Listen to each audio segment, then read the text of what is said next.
जय हिंद। आज की क्लास जो है एनडीए, सीडीएस, ओटीए एंड एफकेट सबके लिए इम्पोर्टेंट है। डेली अपलोड मिलेंगे आपको। सबसे इम्पोर्टेंट है कि आपका आज का करंट अफेयर 1 जून का करंट अफेयर स्टार्ट हो रहा है। 30th को संडे और सैटरडे आता है बीच में, उनके जो क्वेश्चन रह जाते हैं वो भी आज करेंगे, बट हम आज 1 जून का इम्पोर्टेंट क्वेश्चंस करेंगे। ये इम्पोर्टेंट क्वेश्चन इसलिए है क्योंकि ये नेशनल मूवमेंट सब में ये टॉपिक है। एनडीए, सीडीएस, ओटीए, एफकेट में एक टॉपिक है नेशनल मूवमेंट। ठीक है, ये टॉपिक हम नेशनल मूवमेंट से उठाएंगे। है ये करंट अफेयर का टॉपिक है। करंट अफेयर का क्यों है? क्योंकि 30 मई को हम सेलिब्रेट करते हैं हिंदी जर्नलिज्म। ये हिल रहा है विशाल, पाँव पीछे रख। Hindi journalism day. क्या सेलिब्रेट करते हैं? Hindi journalism day. Hindi journalism day पढ़ने से पहले हम पास्ट में जाएंगे। ठीक है, press modern, father of modern press, ये क्वेश्चंस आते हैं। फादर, फिर हिल रहा है बच्चा, क्यों हिल रहा है? Father of modern printing. ठीक है, इंडिया में यहाँ पे बहुत सारे क्वेश्चंस देखो, ये आपके एनडीए, सीडीएस। बहुत हिल रहा है, कर क्या रहे हो आज? हिल कहाँ से रहा है? फैन की वजह से? फैन की वजह से ये हिल रहा है, ये हिल रहा है। थोड़ा सा फैन पीछे कर।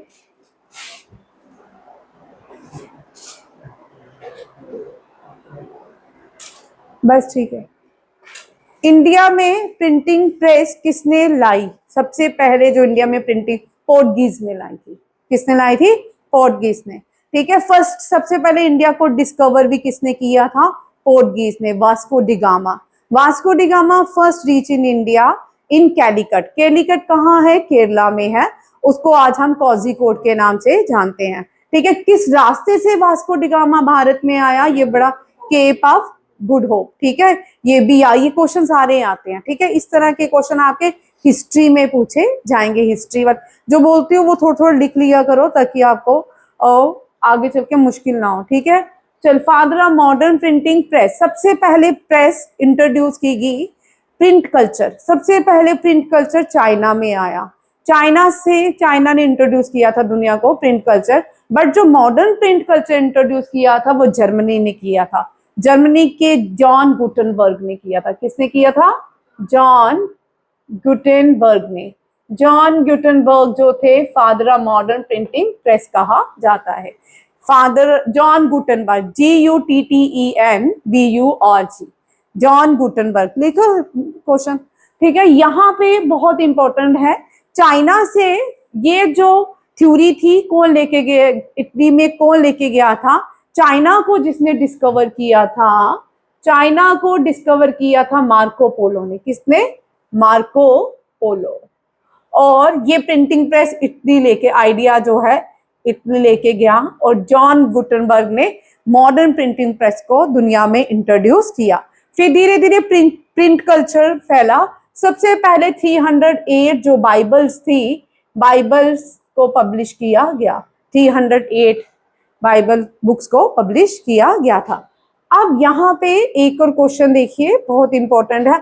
अब इंडिया में जब प्रिंट कल्चर आया तो इंडिया में फादर ऑफ प्रिंटिंग प्रेस किसको बोला गया? फादर ऑफ न्यूज़पेपर लिखेंगे। Father of newspaper in India. ठीक है, फादर इंडिया में न्यूज़पेपर को किसने इंट्रोड्यूस किया? जेम्स हिक्की ने। किसने? James Hickey. Very important question.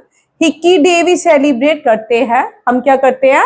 Hickey day. जो भारत का पहला न्यूज़पेपर था, ये न्यूज़पेपर पहला कौन सा है? हाँ, very good Vaneet, very good. Bengal gazette. Bengal gazette भारत का पहला न्यूज़पेपर है था। ठीक है, ये पहला न्यूज़पेपर जो भारत में पब्लिश हुआ उसको बंगाल गैजेट कहते हैं। क्या कहते हैं? BENGALZGAZZETTE, Bengal gazette. ठीक है, जेम्स हिक्की जो है ये father of newspaper in India है। और यहाँ पे जो आज हम क्वेश्चन करने वाले यही से उठने वाला है। ठीक है, अब ये इंग्लिश न्यूज़पेपर था तो ब्रिटिशर्स ने इंडिया में कुछ एक्ट इंप्लीमेंट किए थे कि न्यूज़पेपर में इंडियंस जो थे वो अपनी मर्जी से कुछ भी पब्लिश नहीं कर सकते थे। उसको हम वर्नाकुलर एक्ट बोलते हैं। क्या बोलते हैं? Vernacular act. इस एक्ट के अंदर बाल गंगाधर तिलक को 6 ईयर के लिए मांडले जेल में भेजा गया। मांडले जेल कहाँ पे है? म्यांमार में। ये सारे क्वेश्चन आपके सीडीएस में आते हैं, ठीक है। जो एनडीए, सीडीएस, ओटीए में इससे रिलेटेड जो भी मैं क्वेश्चन बोलते जाऊंगी, जो आपके एग्जाम में आते हैं वही बोलूंगी, ठीक है। याद रखिए ये सारे इंपॉर्टेंट क्वेश्चन है। अब हमने यहाँ पे Hindi journalism day, Hindi journalism day हम 30 मई को सेलिब्रेट करते हैं। क्यों करते हैं? क्योंकि जो भारत का पहला हिंदी न्यूज़पेपर था वो इस दिन पब्लिश किया गया था। अब भारत का पहला न्यूज़पेपर कौन सा था? हिंदी न्यूज़पेपर कौन सा था? ये बहुत इंपॉर्टेंट क्वेश्चन है। जुगल किशोर शुक्ला जो है इसके पब्लिशर थे, ठीक है।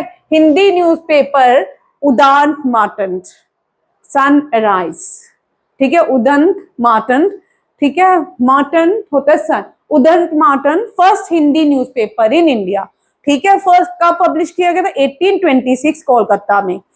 अब कोलकाता इतना इंपॉर्टेंट है नेशनल मूवमेंट से लास्ट ईयर हर साल कोलकाता से क्वेश्चन रहेगा ही रहेगा नेशनल मूवमेंट में, सीडीएस में। क्यों? लास्ट ईयर जो क्वेश्चन था मितांगनी हाजरा से था। किससे था? मितांगनी हाजरा। मितांगनी हाजरा बुरी गांधी कहलाती है। ये पहली फ्रीडम फाइटर थी जो क्विट इंडिया मूवमेंट में बंगाल में शहीद हुई थी। ओल्ड लेडी थी, ठीक है, बुरी गांधी, और पुलिस स्टेशन के सामने इसको गोली मारी गई थी 1942 क्विट इंडिया मूवमेंट में, ठीक है। साथ साथ में लिखा करो, ये क्वेश्चन कभी स्किप भी हो जाए तो आपने लिखे हो, आपको याद रहे कि एग्जाम में आते हैं, ठीक है। Udant Martand, Udant Martand was founded and edited by Pandit Yugal Kishore Shukla who is regarded pioneer of Hindi journalism in India. ये बहुत इंपॉर्टेंट क्वेश्चन है। आप सबसे पहले देखिए न्यूज़पेपर गांधी जी कौन कौन से पब्लिश करते थे इंडिया में, ध्यान देना है, ठीक है। गांधी जी सबसे पहले साउथ अफ्रीका में, गांधी जी पहले लंदन, 3-4 क्वेश्चन याद रख लीजिए नेशनल मूवमेंट से जो गांधी जी से आते हैं। गांधी जी जब लंदन से अफ्रीका जा रहे थे तो गांधी जी ने एक बुक लिखी, हिंद स्वराज। याद रखिए हिंद स्वराज, गांधी जी ने जो बुक लिखी थी ये जब लंदन से कहाँ जा रहे थे? अफ्रीका। और कौन सी लैंग्वेज में लिखी थी विनीत? गुजराती में। कहाँ? कौन सी लैंग्वेज? गुजराती में, ठीक है। गुजराती में ये बुक लिखी गई थी। गांधी जी जब अफ्रीका में रहते थे, साउथ अफ्रीका, अफ्रीका तो एक कॉन्टिनेंट है, अफ्रीका में जब रहते थे तो एक न्यूज़पेपर पब्लिश करते थे और उस न्यूज़पेपर का नाम है इंडियन ओपिनियन। ये सबसे ज्यादा ओटीए, एफकेट, एनडीए, सीडीएस में क्वेश्चन पूछे जाते हैं, ठीक है। Indian opinion, Indian opinion Gandhi ji publish कहाँ करते थे? South Africa. फिर गांधी जी भारत आते हैं तो भारत में भी न्यूज़पेपर नवजीवन, हरिजन, यंग इंडिया, यंग इंडिया। अब यंग इंडिया से 3 क्वेश्चन हमेशा कंफ्यूजन क्रिएट करता है ये क्वेश्चन यंग इंडिया। एक है न्यू इंडिया, ये क्वेश्चन हमेशा ही टेक्निकल रहता है, जब भी एग्जाम में आएगा तो ये हमेशा आपको कंफ्यूजन देगा। क्यों? 3 न्यूज़पेपर एक जैसे हैं, तीनों ही इंपॉर्टेंट पर्सन है। New India, again new India और यंग इंडिया, फिर और यंग इंडिया, यंग इंडिया, ये हिलराज बड़ा यंग इंडिया। ये न्यू इंडिया एनी बेसेंट, ये डेली न्यूज़पेपर था। एनी बेसेंट एक आयरिश वुमेन थी जो भारत में आई थी, आयरलैंड से आई थी। इसने बहुत सारा भारत के लिए काम किए, स्कूल, बड़े सारे कॉलेज, हिंदू महाकॉलेज भी इसने ही सबसे पहले ओपन किया था। और Annie Besant home rule league की फाउंडर मेंबर थी। न्यू इंडिया बिपिन चंद्रपाल, बिपिन चंद्रपाल, यहाँ पे क्वेश्चन कंफ्यूजन है। चंद्रपाल, बिपिन चंद्रपाल लाइन ऑफ बंगाल कहलाते हैं। और बिपिन चंद्रपाल ने जो पहला न्यूज़पेपर, ये इनका वीकली न्यूज़पेपर था। क्या था? ये वीकली था, ये डेली न्यूज़पेपर था। सिर्फ इतना अंतर है दोनों में, ये बहुत क्वेश्चन आते हैं, ठीक है। यंग इंडिया जो है, यंग इंडिया न्यूज़पेपर जो है ये गांधी जी, इंडिया में। कौन? गांधी जी भारत में पब्लिश करते थे, गांधी जी। और क्योंकि यंग इंडिया और जब भी न्यू इंडिया आता है हम हमेशा क्वेश्चन गलत कराते हैं, ये मोस्टली मैंने अपने बच्चों को देखा है। यहाँ पे बच्चे सबसे जो एरर करते हैं एग्जाम में, क्वेश्चंस में, यंग इंडिया और न्यू इंडिया में। तीनों याद रखिए, टेबल बना लो तीनों क्वेश्चंस का, कभी नहीं भूलेगा। ठीक है, हम भी बच्चों से ही सीखते हैं, जब बच्चे गलत करके आते हैं तभी हमें भी पता चलता है कि बच्चों ने ऐसा किया। प्रेजेंटेशन सारी है, ठीक है, प्रेजेंटेशन में आपको सारी दूंगी, बट यहाँ पे पढ़ाऊंगी भी। ठीक है, यहाँ देख लो, महात्मा गांधी 1919 में यंग इंडिया न्यूज़पेपर पब्लिश करते थे, नॉन वायलेंस। गांधी जी बात राम जी की करते थे वैसे, सॉरी टू से। राम जी ने तो रामेश्वर में बैठ के धरना नहीं दिया था। राम जी सीता माता के लिए रामेश्वर नहीं बैठ के रावण छोड़ देगा। ठीक है, एक थप्पड़ खाओ तो दूसरा आगे कर दो। ये पहले का भारत, बीच वाला भारत, मतलब मॉडर्न पीरियड में ऐसा नहीं था। राम जी ने पूरा श्रीलंका जाके सीता माता को लेके आए, सोने की लंका को जला के, सब उस टाइम भी ऐसी चीजें होती थी। ठीक है, अगर हम अपने भारत का इतिहास देखें, भारत के इतिहास में पहले से नॉन वायलेंस वाली थ्योरी नहीं है। ठीक है, ये एक तरह का किसी भी कंट्री को पैरालाइज करता है कि आप थप्पड़ मारते जाओ, हम आपको सहते जाए। ठीक है, इस तरह मुझे लगता है, मेरी अब पर्सनल व्यूज हैं, किसी गांधी जी के अगेंस्ट नहीं है, फेवर नहीं है, वैसे है अगेंस्ट और फेवर की बात नहीं है। मीन्स सिंपल सी बात है कि जलियांवाला बाग मैथ जब आप पढ़ोगे ना, अपने आप ऑटोमेटिकली ना आपको चीजें जुड़ेंगी नहीं। मैं सिर्फ पढ़ाई पे बात करती हूँ। ठीक है, जब जलियांवाला बाग हुआ मैसकर, तब गांधी जी को ही दिल्ली में क्यों रोक लिया? गांधी जी को दिल्ली में रोक लिया और इतना बड़ा हादसा हो गया, इतने लोग मारे गए। ठीक है, और गांधी जी जो थे, गांधी जी को इंडिया आने से पहले 1915 गांधी जी भारत आते हैं, उससे पहले ब्रिटिश सरकार गांधी जी को केसरे हिंद का टाइटल देती है। 1915 में गांधी जी को साउथ अफ्रीका में एक टाइटल दिया जाता है केसरे हिंद का। फिर भारत आते हैं और गांधी जी को ब्रिटिश सरकार मंथली 100 रुपीज भी देती थी, ये आपको पता होना चाहिए। ठीक है, और चलो फिर कभी डिस्कस करेंगे ऑफलाइन में। Harijan, a weekly journal focusing on the social reforms. ठीक है, हरिजन पहले से ही हम भगवान के बंदे, तो हरिजन लगाने की, डिफ्रेंशिएट करने की जरूरत ही क्या थी? हम जो थे पहले से ही 4 वर्णास में हैं। ये जो 4 वर्णास थे, ये कौन कौन से थे? ब्राह्मण, क्षत्रियास, शूद्रा और वैश्या। और ये वो लोग थे जो ब्राह्मण का बेटा अगर इंटेलिजेंट नहीं होता था तो वो ब्राह्मण नहीं कहलाता था उस सदी में। तो अगर उसका बेटा शूरवीर होता था तो वो राजपूत कहलाता था, वॉरियर क्लास से आता था। ठीक है, अगर किसी को कुछ, आज भी तो हम ऐसे ही कर रहे हैं ना, जिसको कुछ नहीं आता उसको कोई टेलरिंग का काम सिखा रहे हैं, उसको कोई फ्लावरिंग का काम सिखा रहे हैं, गार्डनिंग का काम सिखा रहे हैं, उनको शूद्र कहा जाता था। आप जो टॉपर हैं, जितने भी आप आईएएस देखो या केएएस देखो, चाहे सैनिक स्कूल देखो, चाहे एनडीए, टॉपर में भी फर्स्ट जो आ रहे हैं वो कौन आ रहे हैं? Schedule caste, schedule tribes. इसका ये मतलब थोड़ी कि वो पैदा होते कोई नालायक थे या कुछ ऐसे, ऐसा नहीं है। सिर्फ अब हमें इस सिस्टम से थोड़ा चेंज आना चाहिए, क्योंकि सारे बच्चे आजकल इंटेलिजेंट हैं। जो लास्ट ईयर सैनिक स्कूल का रिजल्ट था, टॉपर जो था वो शेड्यूल कास्ट था, जिसने सबसे हाईएस्ट मार्क्स लिए, जनरल से भी ज्यादा ले गया। तो इसीलिए पहले जमाने में इस तरह डिवीजन की जाती थी, इस तरह नहीं आप तो ब्राह्मण का बेटा ब्राह्मण इंटेलिजेंट होगा, ऐसा नहीं होता। ठीक है, ऐसा नहीं होता। हम वर्णास को, ये बाद में गांधी जी आके और थोड़ा सा हरिजन इनको दे दिया नाम। ठीक है, और ज्यादा इंडिया में खराबी होगी। नवजीवन जो है newspaper publish in Hindi and Gujarati. याद रखिए, नवजीवन दोनों लैंग्वेजेस में पब्लिश होता था, Hindi and Gujarati. Indian opinion जो है ये गांधी जी साउथ अफ्रीका में पब्लिश करते थे। Very important question. ठीक है, नेक्स्ट देखो, बाल गंगाधर तिलक। बाल गंगाधर तिलक 2 न्यूज़पेपर पब्लिश करते थे, एक तो केसरी, एक मराठा। और बाल गंगाधर तिलक को अरेस्ट कर लिया गया वर्नेबल एक्ट में और मांडले जेल में भेजा गया बाल गंगाधर तिलक को 6 ईयर के लिए। और वहां पे बाल गंगाधर तिलक ने 2 बुक्स लिखी, very important, the Arctic home to Vedas and Gita Rahasya. ठीक है, ये शाम को अपलोड हो जाता है वीडियो, आप लिख सकते हो, ठीक है।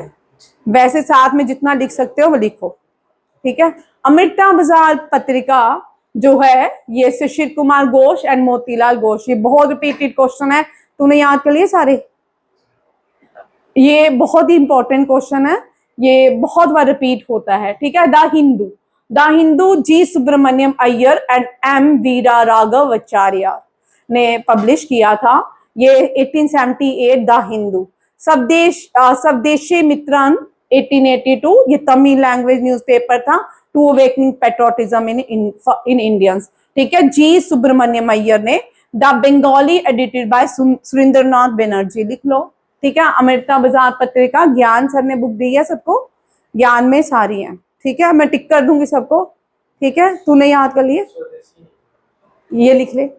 द बंगाली भी नहीं है उसमें, ये मैंने आज ऐड किया, ठीक है। The Bengali Surendranath Banerjee, Swadeshi Mitran G Subramania Iyer, the Hindu G Subramania Iyer and Veera Raghava Acharya, Amrita Bazar Patrika Sisir Kumar Ghosh and Motilal Ghosh.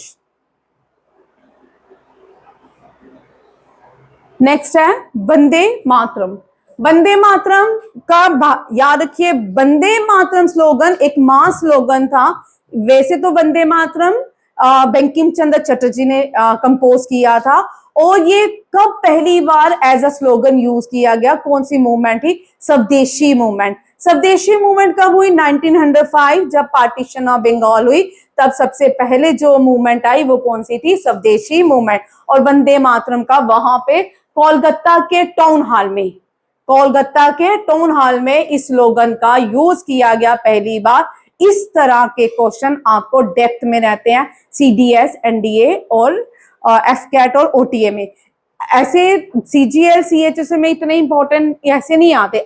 जब भी आपको एनडीए सीडीएस में आएगा ट्विस्टेड क्वेश्चन आएंगे, कहां पे कौन सी जगह में पहली बार इसको बोला गया, मास मतलब मास लोगों ने, एक साथ लोगों ने इसका उच्चारण किया था, वंदे मातरम। वंदे मातरम का पहली बार गाया था रविंद्रनाथ टैगोर और उसकी नीस ने। मैंने नीस का आंसर क्वेश्चन आपको दिया था, नीस का नाम मैंने आपसे पूछा था, फिर पूछ रही हूँ, कल मुझे बताइएगा, ठीक है। हम हमेशा क्वेश्चन करते हैं। रविंद्रनाथ टैगोर ने फर्स्ट टाइम संग किया था 1896 में, बट रविंद्रनाथ टैगोर के साथ उनकी नीज ने भी ये संग किया था कोलकाता सेशन में। Yugantar very important again, Barindra Kumar Ghosh and Bhupendra Nath Ghosh, दोनों ने ये लिखी है 1906। 1905 में पार्टीशन ऑफ बंगाल हुई, 1906 में ये 1905 में न्यूज़पेपर अरविंदो घोष का पब्लिश हुआ वंदे मातरम। मुख्य नायक architect of Indian constitution B R Ambedkar ने, ये आज भी पब्लिश होता है मुख्य नायक। गदर वेरी इंपॉर्टेंट, गदर जो है तलवार, गदर तलवार जो है ये भी बर्लिन में पब्लिश करती थी मैडम बीकाजी कामा, ठीक है। 1905 में भारत में तो नेशनल मूवमेंट चल रही थी, बट भारत के बाहर भी बहुत सारे ऐसे लोग थे जो इस मूवमेंट को अंजाम दे रहे थे, वी.डी. सावरकर, मैडम बीकाजी कामा, और ये जो गदर पार्टी के लोग थे, ये सारे लोग मोहन, ठीक है। हाँ, Ghadar publish by in San Francisco, Ghadar जो है सैन फ्रांसिस्को, तलवार लिखिए, तलवार जो न्यूज़पेपर है publish by madam Bhikaiji Cama in Berlin Germany, ठीक है। नेशनल हेराल्ड वेरी इंपॉर्टेंट, ये अभी भी है, Jawaharlal Nehru publish 1938। The Independent father of Jawaharlal Nehru, Motilal Nehru. Al Hilal, ये बॉर्न हुए हैं दुबई, ठीक है, पर भारत के पहले एजुकेशन मिनिस्टर बने अल हिलाल, मौलाना अबुल कलाम आजाद। इनकी बुक लिखी है, बड़ी इंपॉर्टेंट है, जो बार बार रिपीट होती है एनडीए सीडीए और टीए और एफकैट में, India wins freedom, India wins freedom, ये सबसे रिपीटेड वाली बुक है। बॉम्बे क्रॉनिकल फिरोज शाह मेहता, हिंदुस्तान टाइम सुरिंदर सिंह लियालपुरी, ठीक है। और द लीडर एमएमएम जो है मदन मोहन मालवीय, ठीक है, मदन मोहन मालवीय। ये आपका एक टॉपिक मैंने कवर किया है, कौन सा है आज का टॉपिक, भी लिखते जाइए न्यूज़पेपर, ठीक है। करंट अफेयर प्लस स्टैटिस्टिक्स के एक एक साथ चलेगी, ठीक है, ताकि आपके पास टाइम कम है, लिमिटेड ही है, इतना बड़ा एग्जाम है, ये सितंबर में होगा, तो बहुत मेहनत करनी पड़ती है, ठीक है। तेरा तो है ना, उनको अभी टाइम है, ठीक है, आपको भी टाइम है, अगर आप करने बैठोगे तो आपका 100% हो जाएगा, मुश्किल नहीं है, ठीक है। एनडीए का मैथ मुश्किल आता है, सीडीएस का मैथ इजी आता है। एनडीए में हिस्ट्री मॉडरेट आती है, सीडीएस में एक्सट्रीम आती है, ठीक है। पॉलिटी एक्सट्रीम आती है सीडीएस में, एनडीए में भी मॉडरेट रहती है, ठीक है। स्टैंड करंट अफेयर सीडीएस में एक्सट्रीम रहते हैं, एनडीए में मॉडरेट रहते हैं, ठीक है। ओटीए में मॉडरेट रहेंगे, एफकैट और ओटीए में मॉडरेट, बट सीडीएस का लेवल थोड़ा ऊपर जाता है, ठीक है। साथ साथ मैं आपको बताती जाऊंगी कौन कौन सा करना है, ठीक है। इस तरह आपको कॉन्फिडेंस बढ़ता जाएगा, आपको ये भी पता चलेगा कि कौन कौन सा क्वेश्चन किया। आप डेली घर जाके कोई ना कोई पेपर जरूर देखें, आपको थोड़ा कॉन्फिडेंस बूस्ट होगा, ये शायद हमने आज क्वेश्चन किया था, शायद किया था ये वाला। इससे आपको एक तो आपका कॉन्फिडेंस बूस्ट होगा, आपको क्वेश्चंस एक के साथ दो देखने की आदत पड़ेगी, आप उसको लिख लोगे, ठीक है। मेरे अकॉर्डिंग पीवाई जो होती हैं प्रीवियस ईयर के क्वेश्चन वो नहीं करने चाहिए, ठीक है। पूरी डेप्थ में करना चाहिए, प्रीवियस ईयर के क्वेश्चन सिर्फ रिवीजन के टाइम करना चाहिए। ज्यादातर यंग जो जनरेशन है वो पीवाई करती रहती है, तो आपको पिछले साल के क्वेश्चंस नहीं आते, ठीक है। और हर साल चेंज होता है।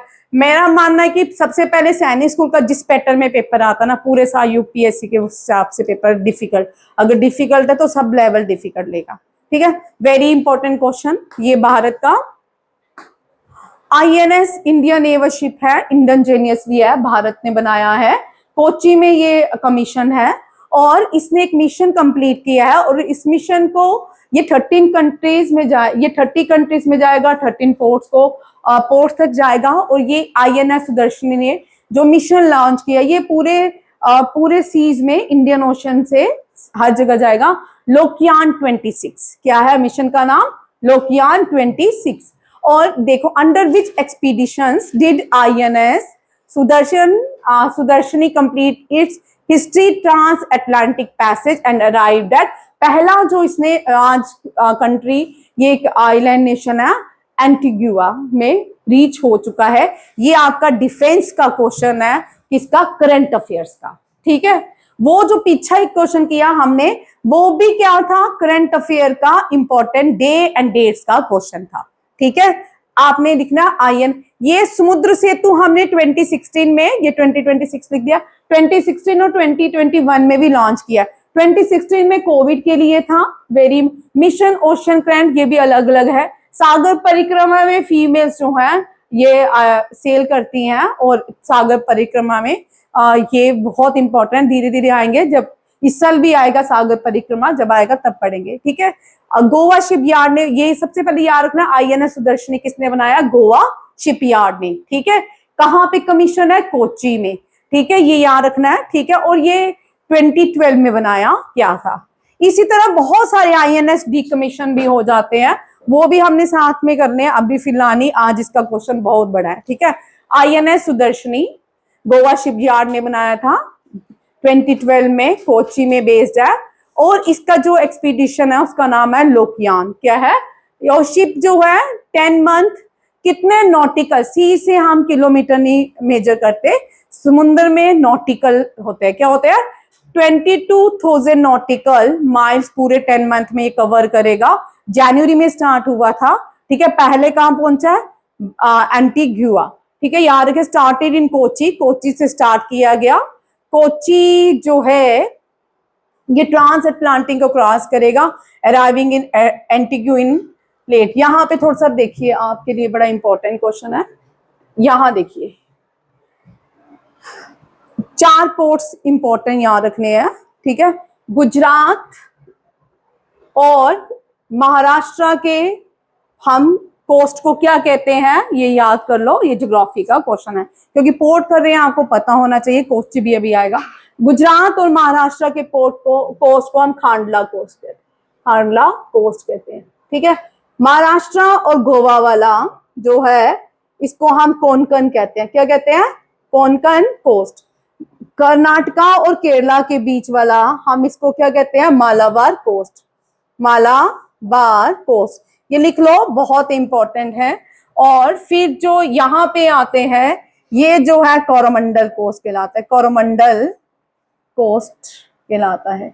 और यहाँ से आंध्र प्रदेश से और यहाँ उड़ीसा तक उत्कल कोस्ट, उत्कल कोस्ट कहलाता है।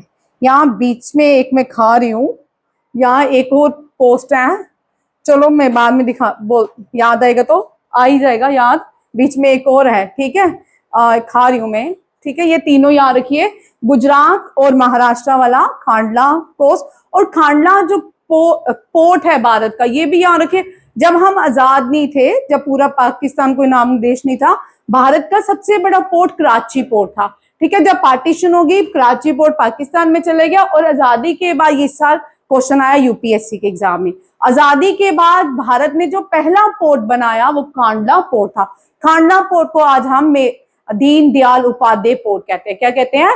दीन दयाल उपाध्याय पोर्ट से जाना जाता है। कौन कौन पोर्ट जो है, ये जो है महाराष्ट्र और किसके बीच आता है? गोवा के बीच, और कर्नाटका और केरला के बीच मालाबार कोस्ट आता है। ये बहुत इंपॉर्टेंट कोस्ट है, ये वेस्टर्न घाट में लाई करते हैं और ईस्टर्न घाट तक जाते हैं, ठीक है। ये बहुत इंपॉर्टेंट क्वेश्चन है। करंट अफेयर का मतलब करंट अफेयर नहीं है, करंट अफेयर में सब इंक्लूड होता है। करंट अफेयर में हिस्ट्री भी साथ में चलती है, क्योंकि करंट अफेयर बिना इन सब्जेक्ट्स के हम उठा नहीं सकते, सब साथ चलेगा, चाहे वो आपकी साइंसेज हो, जो भी आते हैं, जैसे कि ज्योग्राफी आती है, पॉलिटी आती है, सारे साथ साथ में चलते हैं। कभी कभी करंट अफेयर में बच्चे पहले पहले पूछते थे कि मैम पॉलिटी का क्वेश्चन करंट अफेयर में क्यों आ गया? क्योंकि पॉलिटी का क्वेश्चन करंट अफेयर में पढ़ाया जाता है, तो पॉलिटी में भी करंट अफेयर का क्वेश्चन आ सकता है, ठीक है। हिस्ट्री में भी करंट अफेयर का कभी कभी क्वेश्चन आता है, क्योंकि उससे रिलेटेड क्वेश्चन रहते हैं, ठीक है। सारे ध्यान से कीजिएगा। अब यहाँ पे दो चीजें है नहीं, एक तो अटलांटिक क्रॉस किया, यहाँ पे अटलांटिक ओशन को लिख लो, सबको नहीं पता, अटलांटिक ओशन को हम फोर्थ ओशन कहलाते हैं, फोर्थ ओशन कहलाता है, और फोर्थ ओशन को हम साउथ ओशन कहते हैं। ये 2021 में डिक्लेयर हुआ है। साउथ ओशन कौन सा है? फोर्थ ओशन किसको बोलते हैं? अटलांटिक ओशन नहीं बोलते, अब इसको हम क्या बोलते हैं? साउथ ओशन, ठीक है। ये एक बार रिपीट हो चुका है क्वेश्चन किसी ना किसी एग्जाम में, ठीक है। 19 डेज, ये कौन एंटीग्वी में कौन से आइलैंड से पहुंचा? ये याद रखिए, केप वर्ड, ठीक है, केप वर्ड, ये भी याद रखने हैं, वेरी इंपॉर्टेंट क्वेश्चन। ये याद रखना है, 10 मंथ की एक्सपीडिशन है, कितने माइल्स जाना है नॉटिकल, ये भी याद रखना है, और ट्रांस अटलांटिक क्रॉस करके कौन से देश में पहले पहुंचा, ये भी याद रखना है। सेलिंग अक्रॉस 13 कंट्री 18 पोर्ट्स हैं, ठीक है, 13 कंट्रीज 18 पोर्ट्स। बीच में दो इवेंट्स आएंगे, एक फ्रांस में आएगा, एक यूएसए में आएगा, उनको भी ये वाला INS सुदर्शनी जो है उसमें भी पार्टिसिपेट करेगा। ये दो कौन से हैं? एक फ्रांस में होगा, एक न्यूयॉर्क में। याद रखिएगा, दो इंटरनेशनल इवेंट रहेंगे इसके ड्यूरेशन में, ये भी याद रखना है, क्योंकि आपको क्वेश्चन सीधे नहीं आते कि एमसीक्यू हुआ है, जैसे मैंने पीछे आपको एमसीक्यू दिया, इस तरह क्वेश्चन नहीं आते करंट अफेयर में, ठीक है। आपको ये जो पॉइंट्स मैंने लिखे हैं ये याद करने हैं। एनडीए में कम आते हैं, एनडीए में एजर्शन रीजनिंग ज्यादा। अब आपके एग्जाम में एजर्शन रीजनिंग बहुत आती है, ठीक है। न्यू एजुकेशन पॉलिसी के अकॉर्डिंग पेपर आते हैं, न्यू एजुकेशन पॉलिसी के अकॉर्डिंग पढ़ना इस साल, ठीक है। लास्ट ईयर हम ओल्ड एनसीईआरटी पढ़ते थे, इस साल हम न्यू एनसीईआरटी के अकॉर्डिंग पढ़ना। न्यू एनसीईआरटी में 16 महाजनपद है, न्यू एनसीईआरटी में मध्य रेखा है जिसको आप ग्रीनविच लाइन कहते हो, ठीक है। भारत की अपनी मध्य रेखा है, उस पर क्वेश्चन रहेगा, सारे ये क्वेश्चंस पढ़ने हैं, ठीक है। न्यू एनसीईआरटी आप सबको नहीं पता क्या क्वेश्चंस, ठीक है। न्यू एनसीईआरटी आपको बाय करनी पड़ेगी, चाहे हिस्ट्री है, चाहे ज्योग्राफी है, चाहे पॉलिटी है, ठीक है। न्यू एनसीईआरटी में बिल्कुल सिलेबस चेंज है। न्यू एनसीईआरटी में 16 महाजनपद के बारे में डिटेल में दिया हुआ है। न्यू एनसीईआरटी में बहुत सी नई चीजें, जितने भी इंटरनेशनल सोलर अलायंस है वो भी है, जितना भी भारत के नई इन्वेंशन है, पुरानी इन्वेंशन जो with the passage of time के घूम गए थे, वो सारी चीजें उसमें है, ठीक है। देखो आगे, Antigua part of Antigua and Barbados. Recently last year 2025 में प्राइम मिनिस्टर नरेंद्र मोदी को इस कंट्री ने अपना सिविलियन अवार्ड से सम्मानित किया था, ये भी याद रखिए। इस साल कौन कौन से देश है, आपको क्रम में लगाना आ सकता है करंट अफेयर में, कौन कौन से देश ने अब तक प्राइम मिनिस्टर नरेंद्र मोदी को अवार्ड दे दिए हैं। एक है इजराइल के पार्लियामेंट पार्लियामेंट्री अवार्ड, एक 2026 जनवरी में दिया गया था। अभी रिसेंटली जो दिया है स्पेन ने और नॉर्वे ने, स्पेन और नॉर्वे ने, ठीक है, दोनों हाई, तीन अभी इस साल 2026 में प्रधानमंत्री को 3 अवार्ड दिए। कौन कौन से मिले हैं? एक इजराइल का, एक मिला है स्पेन का, एक मिला है नॉर्वे का। ठीक है, और इसके साथ 32 जो है फॉरेन अवार्ड्स हो चुके हैं प्राइम मिनिस्टर नरेंद्र मोदी के खाते में। ठीक है, एंटीग्यू एक ट्रॉपिकल आइलैंड है, ये भी आपको एनडीए सीडीएस एफकेट ओटीए में पूछा जाता है। ये लोकेशन बताएं, ईस्टर्न कैरिबियन सी में है और इसके नॉर्थ अटलांटिक ओशन भी लाई करता है। ये सारा याद रखना है, ये आपकी वर्ल्ड ज्योग्राफी रहती है। इस पोर्शन को हम वर्ल्ड ज्योग्राफी बोलते हैं। क्या बोलते हैं? World geography. ठीक है, Antigua is a tropical island. Tropical island कौन से होते हैं? जो इक्वेटर और ट्रॉपिक ऑफ कैंसर और कैप्रिकॉर्न में लाई करते हैं, नॉर्दर्न हेमिस्फीयर है ना, सदर्न हेमिस्फीयर रिस्पेक्टिवली। ठीक है, ये याद रखिएगा। ट्रॉपिकल रीजन में हमेशा एवरग्रीन फॉरेस्ट होते हैं। क्या होते हैं? Ever hot and humid climate होता है, थ्रू आउट पूरे days and nights are equal होते हैं, और कभी भी ट्रीज जो है शट डाउन नहीं होती, कनोपी बनती हैं। ये भी याद रखिएगा, ये ट्रॉपिकल एरियाज होते हैं। Tropical island West Indies located in the eastern Caribbean sea at the boundary with the North Atlantic ocean. ठीक है, अब ये रहने दो, ये 70 डिग्री ऑफ इक्वेटर के 70 degree north of the equator lie करता है। ठीक है, आपने भारत के याद करने हैं, इनके नहीं। और हम इसको, ये कभी कभी निकनेम आ जाते हैं, पूछ लेते हैं कभी कभी। ठीक है, लैंड ऑफ 365 बीचेस किसको कहा जाता है? एंटीगुए को कहा जाता है लैंड ऑफ 365 बीचेस। और इसकी कैपिटल है सेंट जॉन्स, और करेंसी है ईस्टर्न कैरिबियन डॉलर। और इसको डिस्कवर किसने किया था? कोलंबस ने। किसने? कोलंबस। कोलंबस वैसे तो भारत को ढूंढने चला था, कहां पहुंच जाता है? West Indies. जब वेस्ट इंडीज पहुंचता है तो कैरिबियन आइलैंड में पहुंचता है, और उससे क्यूबा। कोलंबस ने 4 जगहों को डिस्कवर किया था। एक है क्यूबा, एक कैरिबियन आइलैंड, ठीक है, और एक है जमाइका। जमाइका भी कोलंबस ने किया था। एक और है, मुझे एग्जैक्ट उसका नाम नहीं आता, एच से है, अजीबोगरीब उसका भी नाम है। ठीक है, 4 कंट्रीज को कोलंबस ने क्या किया था? डिस्कवर किया था। अब इंडियन डीप ओशन, पीछे ये था ऑप्शंस में, इंडियन डीप ओशन मिशन क्या था? ये मिनिस्ट्री ऑफ अर्थ साइंस को फ्लैग ऑफ किया था। Deep sea mining, ocean biodiversity and the Samudrayaan project इसके अंदर आएंगे, Indian deep ocean. European mission में restore our ocean and water, very important. यहाँ पे रिस्टोर अवर, हम ये परिक्रमा क्यों कर रहे हैं, यहाँ सीज पे क्यों जा रहे हैं? क्योंकि चाइना जो है पूरे इंडियन ओशन को, अटलांटिक ओशन को, जितना भी ओशन है ना, इनको क्या कर रहा है? डोमिनेट कर रहा है। इससे हमारे क्या आने वाले टाइम पे हमारे सिक्योरिटी थ्रेट्स हो सकते हैं, जिसको हम क्या करें, इन कंट्रीज में घूम रहे हैं, ताकि हम अपनी सेफ्टी आने वाले टाइम में अपने बॉर्डर्स को सेफ कर सके, भारत को सेफ कर सके। ठीक है, अब 2014 से पहले ऐसे नहीं था। 2014 से पहले भारत की, आप करंट अफेयर मेरे मत मुझे सुनिए, ठीक है। 2014 में घर जाके सर्वे कीजिए, ठीक है। इंडियन नेवी के पास क्या था, इंडियन एयरफोर्स के पास क्या था, इंडिया में कितने डोमेस्टिक क्या थे, डोमेस्टिक हेलीकॉप्टर थे या डोमेस्टिक रनवेज थे, ठीक है। इंडिया की बड़ी बुरी, इंडिया की डिफेंस जो थी, एयरफोर्स और नेवी का बहुत बुरा हाल था। आज इंडिया की जो नेवी है वर्ल्ड 3rd लार्जेस्ट नेवी मानी जाती है। सबसे ज्यादा ताकतवर जो मानी जाती है नेवी इंडियन ओशन के ऊपर भारत की नेवी मानी जाती है। बहुत सी कंट्रीज हैं जो क्या करती हैं, अपनी एक्सरसाइज इंडियन नेवी के साथ कराती हैं। रिसेंटली ओमान ने अपनी एक्सरसाइज करवाई इंडियन आर्मी की ओमान नेवी के साथ एक्सरसाइज हुई है। कहाँ पे? ओमान मस्कट में। इसी तरह ये बड़ी इंपॉर्टेंट है, सारी एक्सरसाइज सारी करनी है, रिपीट, कुछ कोई भी क्वेश्चन हम नहीं छोड़ सकते, ठीक है। ये बहुत इंपॉर्टेंट है। इंडिया जो है अपना, अब आपने ईरान की लड़ाई सुनी, ठीक है ना, रिसेंटली यूएसए के बहुत सारे ओशंस के ऊपर पोर्ट्स हैं, कंट्रोल है, ठीक है। तो इसी तरह भारत भी अब अपने इस तरह के जो पोर्ट्स कंट्रोल चाहता है कि हमारा भी हो, ठीक है, हमारी भी सिक्योरिटी के लिए ये चीजें होनी चाहिए। नेक्स्ट क्वेश्चन देखिए, सागर परिक्रमा, वेरी इंपॉर्टेंट क्वेश्चन है। सागर परिक्रमा में आप 2 चीजें याद रखें फिलहाल, ये नारी शक्ति को एनहांस करने के लिए बनाई गई है ये मिशन, और इसमें हर साल आईएनएस भी तरनी पार्टिसिपेट करती है, और 2 फीमेल ने लास्ट ईयर 2025 में इसको लीड किया था, लेफ्टिनेंट लीना के एंड लेफ्टिनेंट रूपा ए। याद रखिए इनके नाम, ये हमेशा फर्स्ट इन इंडिया रहेंगे। और कितने नॉटिकल चला, ये भी 26,000 नॉटिकल चला। ये आत्मनिर्भर भारत की बात है। Very important question. नेक्स्ट है इंडियन प्रीमियर लीग, IPL। ठीक है, 19 एडिशन था। किसने जीता है आप सबको पता है, ठीक है, किसने जीता है? RCB। ठीक है, वैभव सूर्यवंशी को ऑरेंज कैप से सम्मानित किया गया है। Virat Kohli player of the match IPL declare किया गया।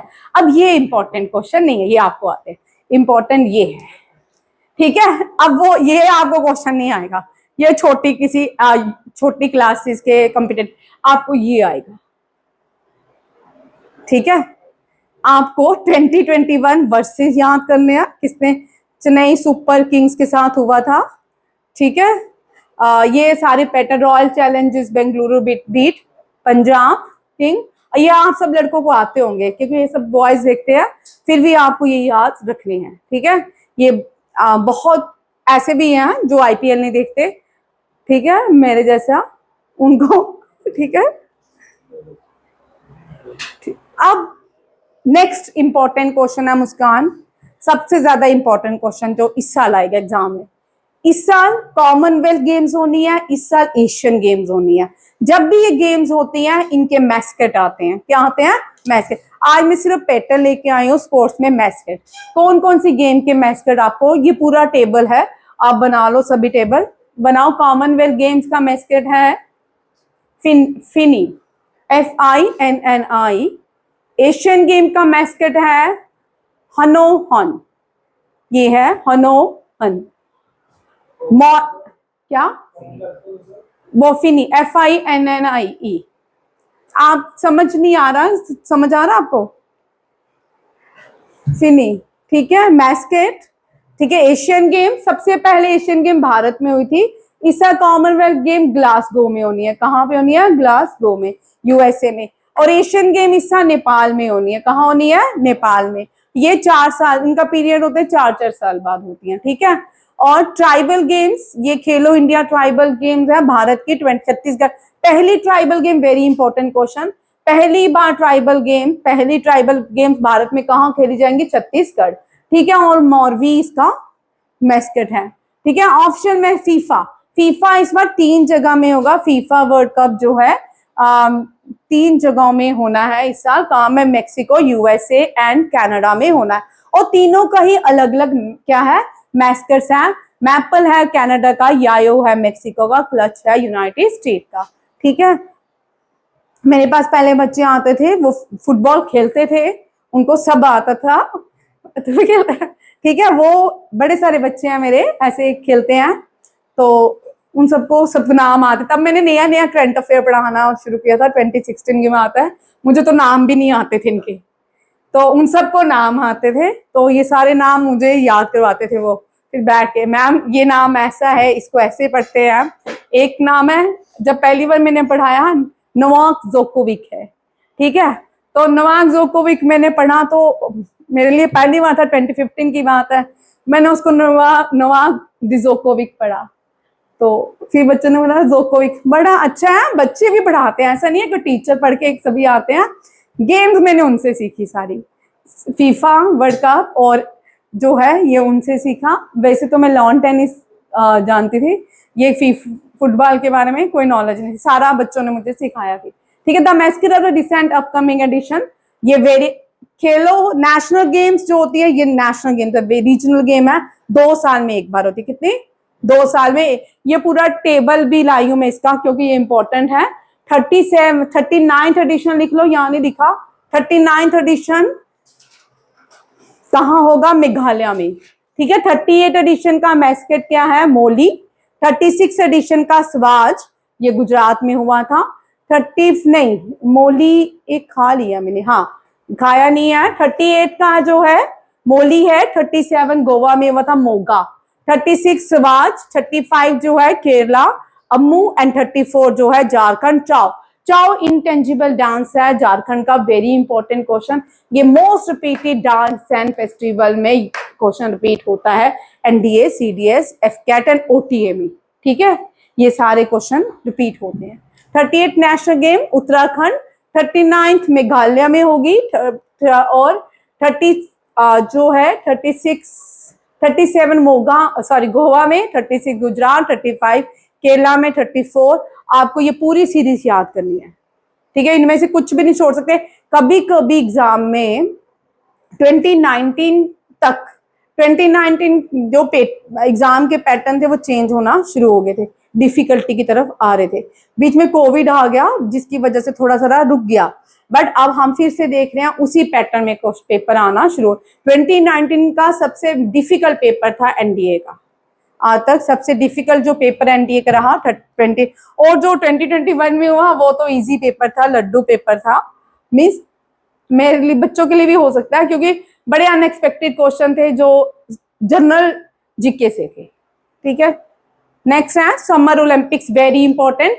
सबसे पहले कौन से समर ओलंपिक्स में मैस्कट दिया गया, ये है म्यूनिक, जर्मनी, 1972 सम ओलंपिक्स। वैसे तो ओलंपिक्स 1896 में स्टार्ट हुए, ओलंपिया में, एथेंस में, ग्रीस में, ठीक है, तब मैस्कट नहीं था। फादर ऑफ मॉडर्न ओलंपिक बोला जाता है पियर द कुबर्तीन को, उसने स्टार्ट किए थे। उसने जो मैस्कट दिए थे वो 3 अलग हैं, ठीक है, उनको मोटो हम बोल सकते हैं, 3 मोटो ओलंपिक्स के अलग है। ये मैस्कट स्टार्ट किया 1970 म्यूनिक ओलंपिक्स में, फिर 1976 जो है इसमें भी दिया गया एमिक, और 2020 फिर 2004 हम इसलिए करेंगे 2004। ये रोज इस टाइम कहाँ जाता है, इस एग्जैक्ट टाइम पे इसको प्यास लगती है, हाँ? आज 7-8 डेज हो गए, ठीक है। 2004 में एथेन ओलंपिक्स, कौन सा है एथेन ओलंपिक्स, ये इसलिए इंपॉर्टेंट है, यहाँ पे भारत ने अवार्ड लिया, ठीक है। मैं दो नहीं लिखे, वो मैं कल आपको लिखवा दूंगी।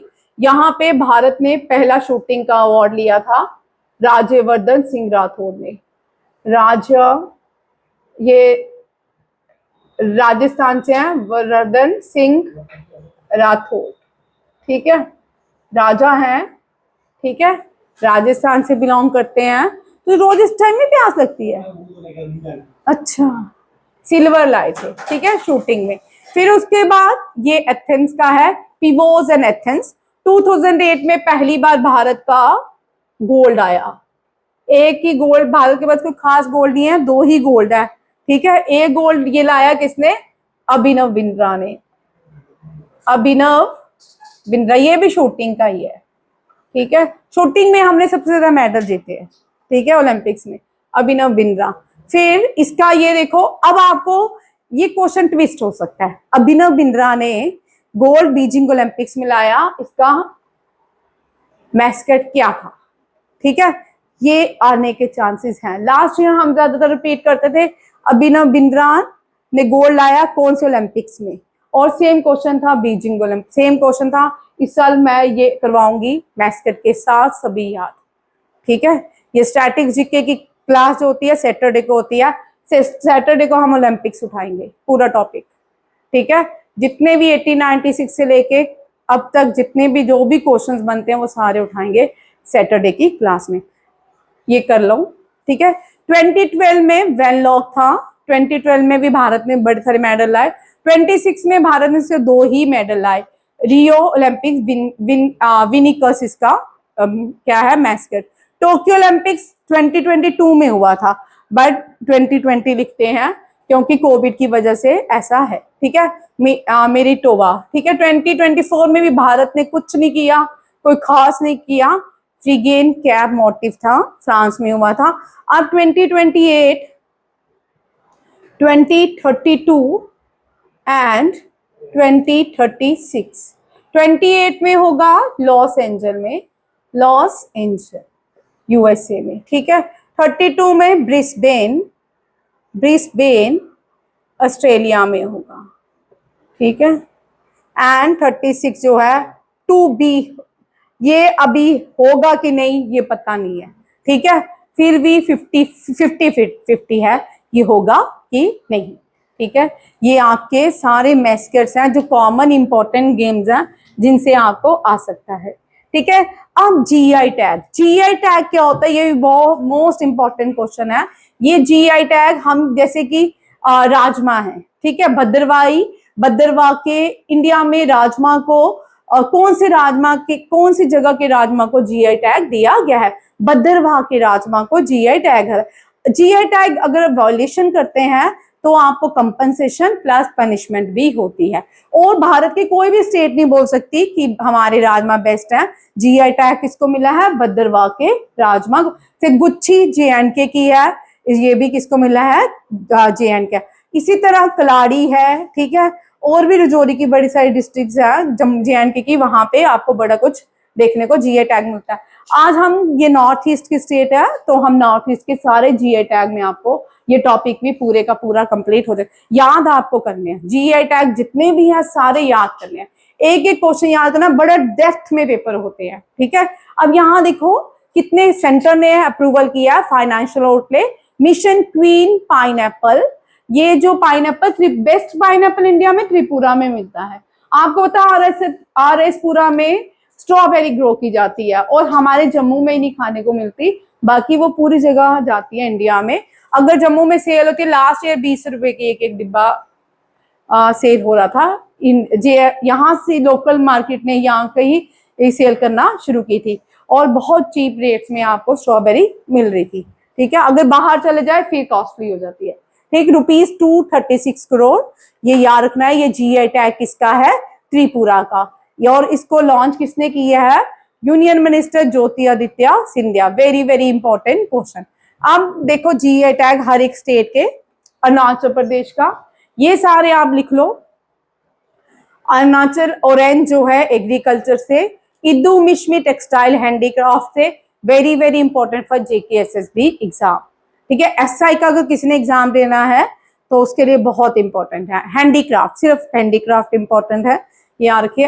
अप्पातनी textile, Monpa textile, Nyishi textile, Arunachal yak churpi, Khaw Tai कीमती राइस, वेरी इंपॉर्टेंट, ये बहुत बार रिपीट होता है।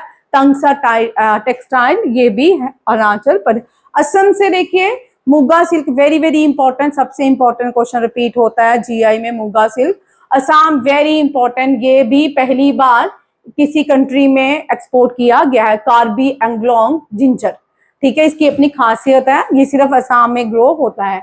जोहर राइस ऑफ असम, ये बहुत फेमस है, ये भी इसकी भी अब गवर्नमेंट क्या करी है, इस तरह के जो इनिशिएटिव्स हैं जिनको जीआई टैग दिया गया है, ये बाहर कंट्रीज में भेज दिए ताकि यहाँ के लोगों को बेनिफिट दिया जाए। 2014 से पहले नॉर्थ ईस्ट की बुरी हालत थी, नॉर्थ ईस्ट में कोई भी ज्यादा इन्वेस्टमेंट नहीं होती थी। नॉर्थ ईस्ट हमारा एक ऐसा स्टेट था कि ये बेकार मतलब साइड में रख दिया गया था, बट आप 2014 के बाद सर्च कर सकते हो कितने काम यहाँ पे होते हैं। ठीक है, अब अरुणाचल प्रदेश में लास्ट विलेज और फर्स्ट विलेज, अरुणाचल प्रदेश में गवर्नमेंट ने क्या किया कि एक विलेज ही बना दी है लास्ट विलेज, क्योंकि सिक्किम चाइना के साथ हमारा बॉर्डर शेयर होता है। अब चाइनीज सोचते हैं कि भारत के लोग इधर नहीं आते, ठीक है, जितने भी जहां जहां हमारे चाइना के साथ बॉर्डर है ना लास्ट विलेज के, वहां पे गवर्नमेंट ने रेस्टोरेंट खोल दिए हैं बड़े बड़े, ताकि हर, और वहां पे एक सेल्फी पॉइंट भी बनाया गया है ताकि हर कोई वहां जाके एक सेल्फी पॉइंट में पिक्चर ले और दूसरे को इंस्पायर करे। खासकर यूथ ही जाता है, बॉयज ही जाते हैं, और तो खैर कोई नहीं जाता। इसी तरह इन स्टेट्स को प्रमोट किया जाता है ताकि चाइना को लगे यहाँ पे भी क्या है, हैबिटाइट्स हैं, सेटलमेंट्स हैं, यहाँ भी भारतीय लोग रहते हैं। आप कभी कभी सुनते होंगे कि राहुल गांधी बोलता है चाइना के बॉर्डर के साथ इंडिया के जो बॉर्डर है वहां पे घर बना लिए हैं चाइना ने। ठीक है, इस तरह के जो र्यूमर्स होते हैं इनको सरपास करने के लिए गवर्नमेंट ऑफ इंडिया ने इस तरह के इनिशिएटिव दिए हैं ताकि लोगों को पता चले ये हमारी ही स्टेट है, हमारी स्टेट का हिस्सा है, चाइना का पार्ट नहीं है। तेजपुर लीची, वेरी, ये सारे इंपॉर्टेंट है। असम के सारे जीआई टैग, 2 मैंने लिखे नहीं है, मुझे भूल गए। ठीक है, ये सारे बुक्का चौल, कज्जी, नींबू, ठीक है, ये सारे के सारे इंपॉर्टेंट है। मणिपुर का शिप्पी लैंपी एंड वांगखाई पी हैंडीक्राफ्ट है। काची लेमन एग्रीकल्चर है। चखो ब्लैक राइस है, वेरी इंपॉर्टेंट। मोरंगा पी ये भी हैंडीक्राफ्ट है। सिक्किम का एक ही है cardamom, Sikkim large cardamom. Tripura का भी, त्रिपुरा के दो है, Tripura queen pineapple and Risa handicraft textile, very very important. Meghalaya का खासी, मेघालय में खासी जो है पहाड़ भी है, और उसी के ना खासी मैंड्रीन, मिमोंग नारांग मेघालय, गारो, गारो खासी जयंतिया मेघालय के क्या है पार्ट्स हैं, ठीक है। मेघालय गारो, दकमंडा एंड लार्नी पोइट्री, मिजोरम का मिजो चिल्ली, वेरी इंपॉर्टेंट। पावनदुम, पावनदुम जो है ये मिजोरम की हाईएस्ट पीक है, पावन गुप्पी, ठीक है, उसी के नाम पे है।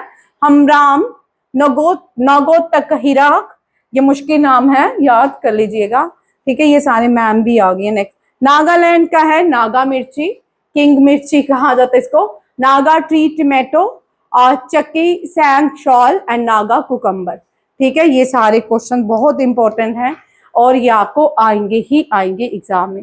कल ये नेक्स्ट यहाँ से करेंगे। आज के करंट अफेयर्स इतने थे, ठीक है। करंट अफेयर्स के साथ स्टैटिक्स। थैंक यू, जय हिंद।